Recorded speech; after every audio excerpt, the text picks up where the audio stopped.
वडगाव शहर विधानसभा मतदारसंघ अंतर्गत मतदार जागृती करण्यासाठी आम्ही निवडणुकीचे सर्व पदाधिकारी आलेलो आहोत। यामध्ये आमचे नोडल अधिकारी श्रीधर भोसले सर आहेत, इथे मंचावरती आहेत ते।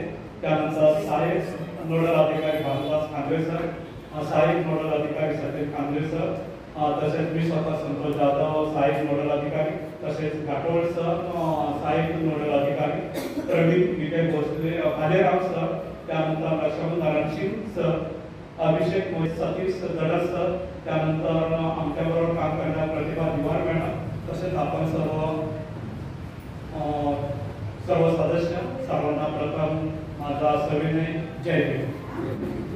208 वडगाव शहर विधानसभा मतदारसंघ अंतर्गत मतदार जागृती हा अभियान हा कार्यक्रम माननीय निवडणूक आयोग यांच्या माध्यमातून या वर्षापासून सुरू झालेला आहे। आणि याचं मुख्य कारण आपल्याला वेगळं सांगण्याची गरज नाही, कारण आपण सर्व आंबेडकरवादी आहात आणि त्यामुळे मतदानाचे महत्त्व, त्यानंतर संविधानाच्या द्वारे आपल्याला मिळालेले अधिकार आपण सगळे जाणतात। पण बघतो की लोकसभेच्या निवडणुकीमध्ये 50-55% पुढे मतदान होत नाही आणि संसदेमध्ये आपण आपले प्रतिनिधी निवडून देत असतो। आता हे प्रतिनिधी निवडून देण्याच्या पाठीमागचा उद्देश असा असतो की आपल्याला 26 जानेवारी 1950 मध्ये बाबासाहेबांनी भारतीय राज्यघटना दिली, भारतीय संविधान दिलं आणि या संविधानाच्या माध्यमातून आपल्याला अनेक अधिकार दिले। मतदान करण्याचा अधिकार दिलेला आहे, त्यानंतर मतदानाचा जो हा अधिकार आहे तो अधिकार आपण मुक्तपणे राबवणार असतो आणि जबाबदारपणे राबवत असतो। आणि हा मतदान अधिकार समोर महिला सगळ्या बसलेल्या आहेत। तर मी एक बाबासाहेबांचा विचार सांगू शकतो किंवा त्यांचं कार्य तुम्हाला सांगू शकतो की संपूर्ण जगामध्ये सर्व महिलांना मतदानाचा अधिकार मिळण्यासाठी रस्त्यावरचे आंदोलन लढाई करावी लागली, पण बाबासाहेबांनी आपल्याला आपल्या लेखणीच्या द्वारे भारतीय संविधानाच्या माध्यमातून भारताच्या सर्व महिलांना मतदानाचा अधिकार बाबासाहेबांनी आपल्याला दिलेला आहे।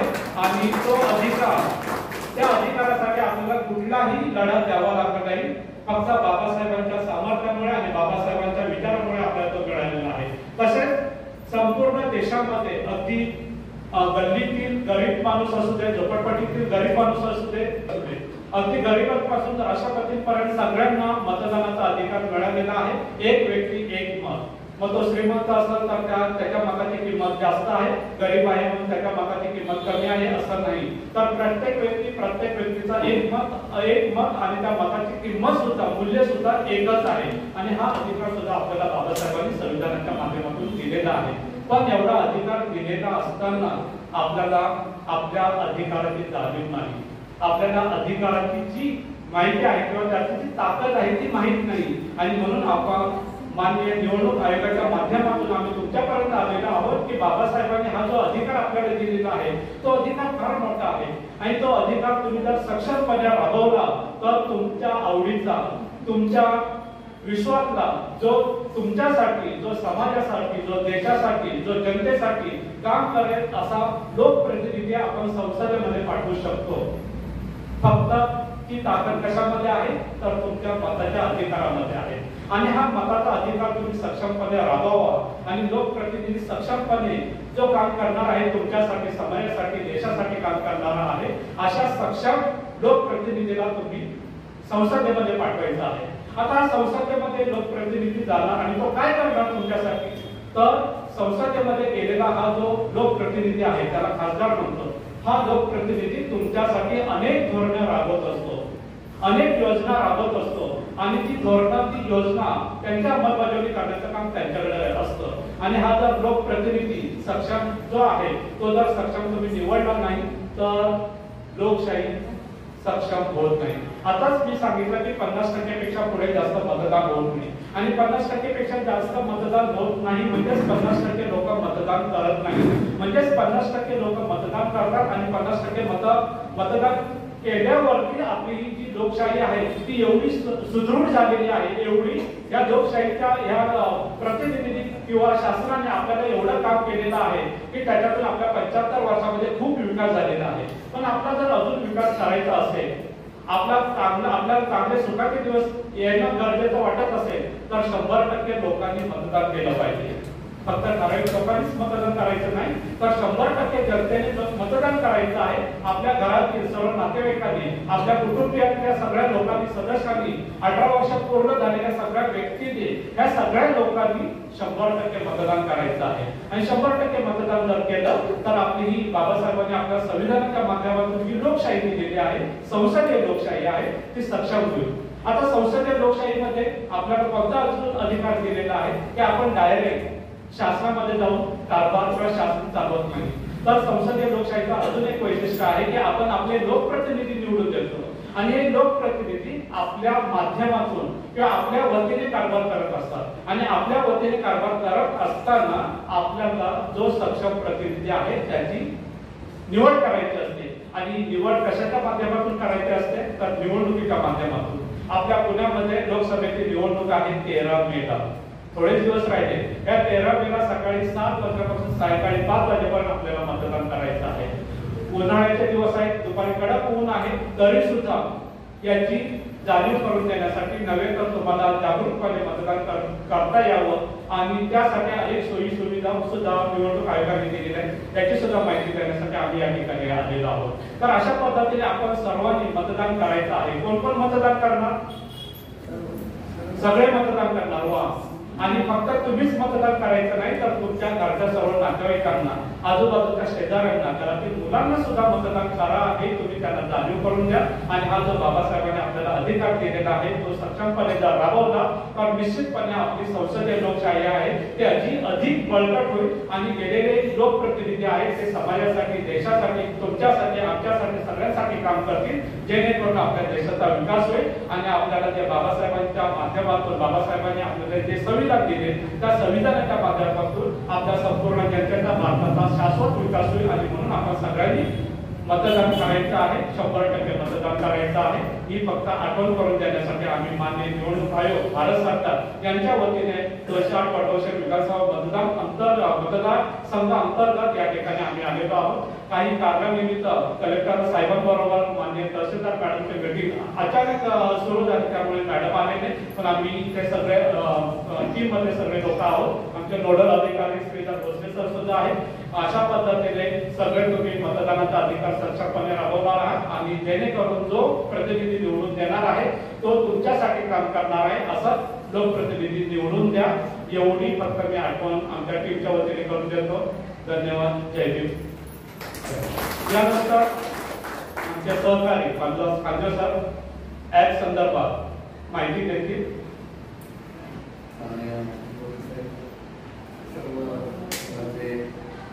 पदाधिकारी सर्वांना नमस्ते. या ठिकाणी आम्ही शासनाच्या वतीने बोलण्यासाठी उभे आहोत.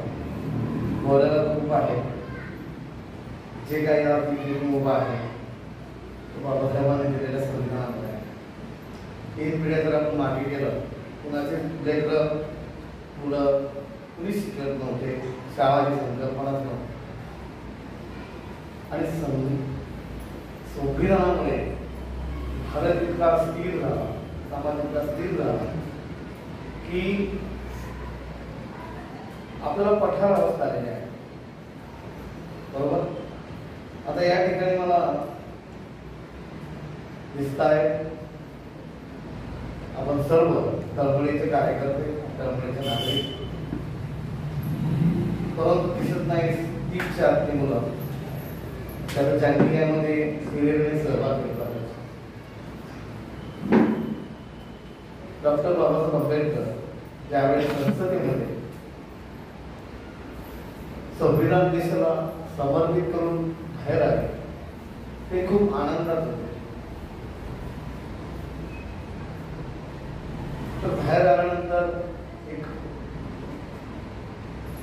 व्यक्ती त्या काळी त्यांना विद्वान महाराज भेटले, आचार्य गोपालन. त्यांनी विचारलं बाबासाहेब की आज तुम्ही खूप आनंदित आहात, खूप दिसतात, संविधान अर्पण केलं, खूप चांगली गोष्ट आहे, फारच आनंदित आहात. हो म्हटले, खूप आनंदित आहे. आज हजारो वर्ष युगांयुगे भारतामध्ये राजाच्या पोटीच राजा जन्म घ्यायचा, राजाच्या पोटीच राजा जन्म घ्यायचा, परंतु इथून पुढे तो मतपेटीतून जन्म घेणार आहे आणि लोक त्याला जन्म देणार आहे. अत्यंत महत्वाची गोष्ट आहे. आपला राजा निवडण्याची क्षमता, अधिकार आपल्याला कधीच नव्हता, ज्यामुळे भारत हा कायम पारतंत्र्य आहे. खूप काही गोष्टी सांगितल्या जातात की भारतात असा लढाई झाल्या, कशा लढाई झाल्या, खूप पारतंत्र्य आहे. पण एकूण जर साथ काढलं तर भारतवर्ष हा कायम पारतंत्र्यात राहिलेला देश आहे. आणि म्हणून संविधानाची फार मोठी किंमत आहे. पुढचं अजून एक वाक्य त्या संवादामध्ये आहे. ते आचार्य असं म्हणाले की आम्ही ही सगळी तुमची मतं विकत घेऊ शकतो. त्यावेळेस बाबासाहेब म्हणजे बरोबर आहे, ह्या काही काळ विकत घ्या, पण ज्यावेळेस आमच्या लोकांना आमच्या मतांची किंमत कळेल त्यावेळेस तुमच्या इतकं भिकारी कुणी नसेल. अशा पद्धतीचा एक सर्वश्रेष्ठ संवाद जो अनंतकालापर्यंत लागू राहील असा संवाद झाला. पण इथे महत्वाचं काय, मत. राजा मतपेटीतून जन्म घेतील, त्या मतपेटीमध्ये जनतेने मत टाकलं पाहिजे. जसजसे आपण शिकत आहोत, सुखवस्तू होत आहोत, तसतसं आपण आळशी किंवा चळवळीपासून लांब जात आहोत. तर प्रथम चळवळ ही मतातूनच निर्माण होणार आहे. आता सगळ्या चळवळी ह्या निवडणुकीतूनच आहेत, त्याच महत्वाचं स्थान आहे. ते मत आपण टाकलं पाहिजे. पण हे मत टाकताना सगळ्यात महत्वाचं तुमचं सर्वांचं नाव मतपेटीत असणारे, मत यादीत असणारे, पण मतदार यादीमध्ये नवीन तरुण मुलं त्यांची नावं मतदार यादीत टाकण्यासाठी ती मुलं अनुत्साही आहेत, निरुत्साही आहेत. आणि म्हणून वेगवेगळ्या माध्यमातून निवडणूक आयोग तुमच्यापर्यंत पोहोचतो.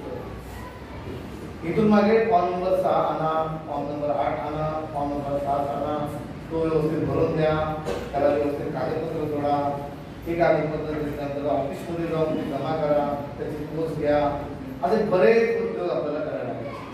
पण आता अत्यंत सोपं काम करून ठेवलंय, ते म्हणजे डायरेक्ट तुमच्या मोबाईलमध्ये सगळं दिलं. मग हे सर्व मोबाईलमध्ये दिलेलं असताना त्याचा जर अभ्यास आपण केला नाही तर मग आपल्या शिक्षणाचा उपयोग काय? तर हे जे मतदार मार्गदर्शिका आहे, सतीश सर, गड सर, हे प्रत गेली तरी चालेल. मतदार मार्गदर्शिका यामध्ये सर्व काही माहिती तुम्हाला आपण दिलेली आहे. तुमची नावं असतील, पण तुमच्या शेजारी, बाजारी, नातेवाईकामध्ये, मित्रमंडळीमध्ये अनेक तरुण मुलं आहेत, त्यांच्याकडे त्या मतपत्रिका ज्या आहेत, मतदार मार्गदर्शिका जे आहे, त्याचा तुम्हाला हा उपयोग होणार आहे. सर्वप्रथम पाठीमागच्या पानावर एक QR कोड दिलेला आहे.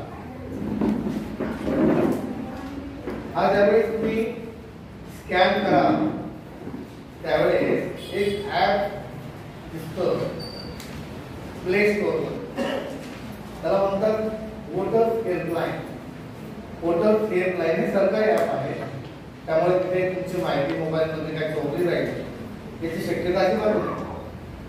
आता वोटर हेल्पलाईन हे ऍप डाउनलोड केल्यानंतर त्यामध्ये तुमचं युजर आयडी आणि पासवर्ड टाकायचा. युजर आयडी आपला मोबाईलच असतो आणि पासवर्ड साधा टाकला तर चालतं, मुलाचं नाव, मुलीचं नाव, जन्मतारीख.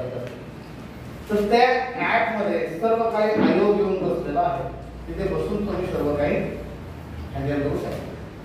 पहिली सुद्धा त्याच्यामध्ये फॉर्म नंबर 6 भरण्याचे आहे, ते म्हणजे नवीन नाव नोंदवायचं असेल तर फॉर्म नंबर 6 ते ओपन केल्यानंतर फॉर्म नंबर 6 मध्ये जी कागदपत्र प्रत्यक्ष फॉर्मला जोडायची तीच तिथे जोडायची म्हणजे तुमचं नाव, गाव, पत्ता वगैरे टाकला की मग प्रथम तुमचा फोटो स्कॅन करता येतो किंवा कॅमेऱ्यातून काढता येतो, तो तिथे सेव्ह केल्यानंतर पुढे येतो पत्ता. मग पत्त्याचा प्रूफ जो आहे, ऍड्रेस प्रूफ, तो तिथे जोडता येतो. त्यासाठी 12 13 कागदपत्र आहेत त्यामध्ये तुम्ही ड्रायव्हिंग लायसन्स पासून आधार कार्ड पासून सगळं त्या ठिकाणी स्कॅन करून सेव्ह करू शकता. त्याच्यानंतर येतं ओळखपत्र, पण पॅन कार्ड म्हणून सुद्धा ओळखपत्र तुमचं चालतं. अशा पद्धतीने पुढे जाऊन तो फॉर्म 5 मिनिटात भरून होतो आणि तो नंतर कन्फर्म करून सबमिट करायचं. सबमिट केल्यानंतर शेवटी एक कन्फर्मेशन ID येतो, तो तुम्ही जपून ठेवायचा. तो ID पुढे त्या ऍप मध्ये कधी टाकला तर तुमचा अर्ज कोणपर्यंत गेला आहे ते सगळं दिसतं. आता ही शेवटी गव्हर्नमेंट प्रोसेस आहे, तुम्हाला फक्त जागेवर बसून एक काम करता येतं. पुढे मात्र प्रोसेस गव्हर्नमेंटसाठी तीच आहे. तो अर्ज साहेबांकडे जाणार, तिथून त्याची छाननी होणार, तुमचे फोटो ब्लर वगैरे नसले पाहिजे, थोडंसं कागदपत्र योग्य आहे की नाही अशा पद्धतीचं थोडंसं ते तपासणी होते आणि पुढे ते नाव. ह्याला वेळ लागतो आणि मग आपल्याला खूप मनात शंका येतात की काय झालं. जर समजा चुकून रिजेक्ट झाला तर तो आपल्याकडे कळतच नाही, नाव नोंदणी केली का नाव आलं नाही. तर त्यामध्ये त्याचं स्टेटस लोकेशन चेक केलं बरोबर आपल्याला कळतं, माहिती होतं की आपला अर्ज कुठे ऍड आहे. तर 6 नंबर फॉर्म भरण्याची सुविधा तुम्हाला दिलेली आहे. त्याच्यानंतर 7 नंबर फॉर्म डिलीट करायचं असेल नाव, कोण नाही झाला असेल, कोण गाव सोडला असेल, दुसऱ्या गावात गेला असेल, पहिलं डिलीट करून तिकडे टाकलं. त्यानंतर 8 नंबर फॉर्म त्यामध्ये दुरुस्ती करताय. चुका खूप होतात पुढे, टायपिंग मिस्टेक मध्ये टायपिंग करताना खूप मिस्टेक होते. वडिलांचं नाव, आईचं नाव कुठं काही जोडलं जातं आणि मग आपल्याला लक्षात खूप होतो. म्हणजे माझ्या मिसेस स्वतः काम करत असताना त्यांचंच फोटो आपल्याला आय कार्ड त्यांच्याच हातात आलं वाटायला कळस भागामध्ये आणि त्यांचं नाव मात्र वेगळं होतं, कुठल्या तर मात्र वृद्ध माणसाचं होतं आणि ते मयत झालेलं होते आणि त्याच्यावर फोटो मात्र माझ्या मिसेसचा होता आणि तेच वाटप करण्यासाठी माझ्या मिसेसच्या हातात आलं होतं. मग हे का होतं तर पुढे कामाला लोड असतो, त्या गडबडीत तू होऊ शकतो. पण अशा वेळेस पुन्हा दुरुस्त करायला लागतं. मग 8 नंबर फॉर्म भरायचा. तर त्या ऍपमध्ये 8 नंबर फॉर्म आहे, दुरुस्तीचा फॉर्म आहे. तुमचं नवीन, तुम्हाला जर आता नवीन वोटर ID पाहिजे असेल तो सुद्धा टाकताय. जुना तुमचा खराब झालाय त्यासाठी पुन्हा माहिती म्हणून नवीन वोटर ID साठी दुरुस्तीमध्ये 8 नंबर फॉर्म मध्ये तो ऑप्शन निवडायचा.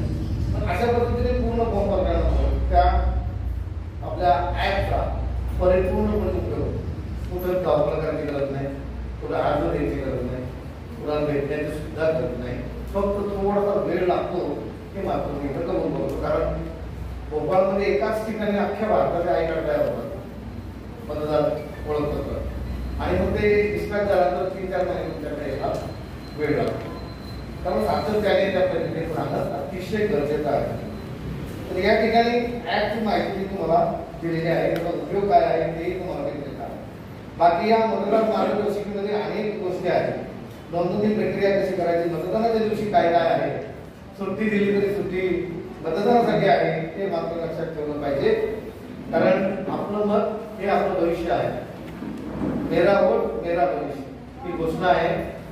कारण आपलं वोट हेच आपलं भविष्य ठरवतं, किमान 5 वर्षासाठी. अशा पद्धतीने या मतदार मार्गदर्शकामध्ये तुम्हाला सर्व काय माहिती दिलेली आहे. तर फार मोठं एक साधन, एक शस्त्र ते म्हणजे मतदानाचा अधिकार. हे संविधानामध्ये बाबासाहेबांनी नोंद करून टाकल्यामुळे सर्व घटकांना आज मतदानाचा अधिकार मिळाला. ब्रिटनमध्ये सर्वात सुशिक्षित देश ज्याने 150-200 वर्ष आपल्याला राज्य केलं त्याही देशामध्ये स्त्रियांना मतदानाचा अधिकार मिळायला 70 वर्ष संघर्ष करावा लागला. किती? 70 वर्ष संघर्ष करावा लागला, आंदोलन करावं लागले आणि मग मतदानाचा अधिकार ब्रिटिश पार्लमेंटने मंजूर केला. आणि आपल्याला तसं 70 मिनिटं नाही, 70 सेकंद सुद्धा लागले नाही. बाबासाहेब सगळ्या जगाचा अभ्यास करून ठेवलेला होता. त्यामुळे संविधान अतिशय मजबूत, नंतर सुयोग्य असं झालेलं आहे. अनेकांना ते तोडण्याचा प्रयत्न करत असतील तर ते शक्य नाही. अशा पद्धतीचं हे एक संविधान मजबूत झालेलं आहे आणि म्हणून आज आपण सुरक्षित आहोत. समाज व्यवस्था अतिशय उत्तम चाललेली आहे. म्हणून सर्वांना पुन्हा मी आवाहन करतो, निवडणूक आयोगाच्या वतीने तुम्ही जे नातेवाईक आसपास सगळी कोणी असेल त्यांना सगळ्यांना मतदान करण्याचा आग्रह करा. सुट्टी आहे म्हणून कोणीही ट्रिपला जात असेल तर त्याला पटवून द्या, बाबा रे ही संधी नाही, फार मोठं क्षेत्र आहे, आपण आपला राजा निवडतोय ते लक्षात ठेवा आणि आपलं भविष्य सुनिश्चित करण्यासाठी मतदान करा. मेरा वोट मेरा भविष्य या ठिकाणी मला संधी दिली त्याबद्दल मला आभार मानतो आणि माझे मनोगत मी संपवतो. नमस्कार सर्वांना. जास्त वेळ घेत नाही, 2 मिनिटे घेतो. एमपीएससीचा अभ्यास करताना राज्यघटनेचा तुम्ही अभ्यास केला, त्यावेळी एक गोष्ट लक्षात आली माझी की राज्यघटना तयार करताना डॉक्टर बाबासाहेब आंबेडकरांना जवळपास 2 वर्ष 11 महिने आणि 18 दिवस लागलेले. म्हणजे तुम्हाला मतदानाचा जो हक्क मिळाला त्यासाठी या महामानवानं तुम्हाला म्हणजे महामानवानं त्याचे 3 वर्ष खर्च केले. तर त्यांच्या प्रयत्नांचा तरी आदर करून प्रत्येकाने मतदान करायला जावं आणि आपल्या आजूबाजूच्या परिसरातील प्रत्येक व्यक्तीला मतदान करण्यासाठी प्रवृत्त करावं हीच विनंती करतो. धन्यवाद. बहुजन हिताय प्रबुद्ध प्रेरणा संघ आणि या ठिकाणी जमलेले सर्व सुजाण नागरिक, कारण आम्ही अवेअरनेस करत असताना खऱ्या अर्थानं अवेअरनेसच्या बाबतीतलं कार्यक्रम या ठिकाणी झालेला आहे. म्हणजे खरंच तुम्ही खूप चांगल्या अशा शंका या ठिकाणी आम्हाला विचारल्या आणि त्याचं उत्तर देण्याचं काम आमच्या वामदास सरांनी केलेलं आहे. तरी पण मी आता थोडक्यामध्ये सांगतो, आपण तुम्हाला एक मार्गदर्शिका दिलेली आहे. या मार्गदर्शिकेमध्ये ऑनलाईन ऑफलाईन असं नोंदणीसाठी दिलेलं आहे आणि नावाच्या बदलसाठी 8 नंबरचा फॉर्म आणि नोंदणीसाठी 6 नंबर. ऑनलाईन तुम्ही मोबाईलवर करू शकता, ऑफलाईन तुमच्या बीओलच्या मार्फत वॉर्ड ऑफिसमध्ये तुम्ही 6 नंबरचा फॉर्म भरून देऊ शकता. एवढं काम सोपं झालेलं आहे की आपण मोबाईलवर आपलं स्वतःचं रजिस्ट्रेशन करून घ्या.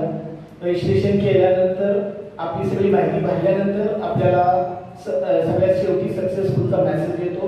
त्याच्यात तुमचा आयडी नंबर मिळतो तुमचा, त्याच्यावरून तुम्ही सगळ्या माहिती मिळवू शकता. तर सरांनी जी गोष्ट सांगितली की यादीत नाव नाही, तर याच्यामध्ये एवढी सुविधा दिलेली आहे की तुमचा मतदान कुठल्या केंद्रावर होणार आहे एवढी सुद्धा माहिती दिलेली आहे. त्यामुळे तुम्ही या वोटर्स हेल्पलाईन ॲपद्वारे हे सगळ्या माहिती मिळवू शकता. तुमचं मतदान कुठे होणार आहे याची सगळी माहिती तुम्हाला मिळणार आहे. त्याचबरोबर सरांनी मला सांगितलं ओळखपत्राच्या बाबतीत 12 ओळखपत्र या मार्गदर्शिकेमध्ये दिलेले आहेतच. वोटिंग प्रक्रिया कशी चालणार आहे, कंट्रोल युनिटकडून बॅलेट सोडलं जाईल. तुम्हाला तुमच्या पसंतीच्या उमेदवाराला तुम्ही मत द्यायचंय. मत दिल्यानंतर त्या ठिकाणी एक व्हीव्हीपॅट मशीन असेल, त्या व्हीव्हीपॅट मशीनवर तुम्ही ज्यांना मतदान दिलेलं आहे त्याचे स्लिप 7 सेकंदापर्यंत तुम्हाला पाहायला मिळणार आहे आणि तुमचं मतदान प्रक्रिया बीप मोठा आवाज होऊन पूर्ण होणार आहे. ठीक आहे, मग आता शपथ घेऊया. सगळ्यांनी एवढंच लक्षात ठेवा की आपण वोटर्स हेल्पलाईन ॲप डाउनलोड करून घ्या, त्याच्यावर तुमच्या सर्व शंकांचं निरसन होईल. आणि मी स्वतः सुद्धा मागच्या 4 महिन्यापूर्वी माझ्या मुलीचं आणि माझ्या स्वतःचं रजिस्ट्रेशन केलं. मागच्या आठवड्यामध्ये आमच्या दोघांचे पण कार्ड घरी आलेले आहे बाय पोस्ट. माझं जुनं कार्ड होतं, मी नवीन करून घेतलेलं आहे. ठीक आहे, सर्वांना विनंती आहे की आपण सर्वांनी हो या ठिकाणी मार्गदर्शिकेमध्ये दिलेलं आहे. मतदान केंद्रावर रॅम्प व्हीलचेअर दिलेले आहे. जे अंध आहेत त्यांच्यासाठी ब्रेलिटी साठीची मार्गदर्शिका दिलेली आहे. त्याच्यासाठी विशेष स्वयंसेवक प्रत्येक मतदान केंद्रावर दिलेले आहेत आणि 85 वर्षापुढचे जे मतदार आहेत त्यांचं आता घरी जाऊन त्यांचं वोटिंग प्रक्रिया सुरू झालेली आहे. आता आपल्याकडे जर कोणी असतील तर आता ह्याच्यामध्ये व्हायचं नाही, पण येत्या विधानसभेच्या निवडणुकीला आपण आपल्या बीएलओ मार्फत ही माहिती आपण आयोगाकडे पाठवायची आहे. तशी सुविधा आपल्याला पुरवली जाईल. कृपया सर्वांना विनंती आहे की आपण एक छोटीशी शपथ घेऊया. आम्ही भारताचे नागरिक लोकशाहीवर निष्ठा ठेवून याद्वारे प्रतिज्ञा करतो की आपल्या देशाच्या लोकशाही परंपरांचे जतन करू आणि मुक्त निपक्षपाती व शांततापूर्ण वातावरणातील निवडणुकांचे पावित्र्य राखू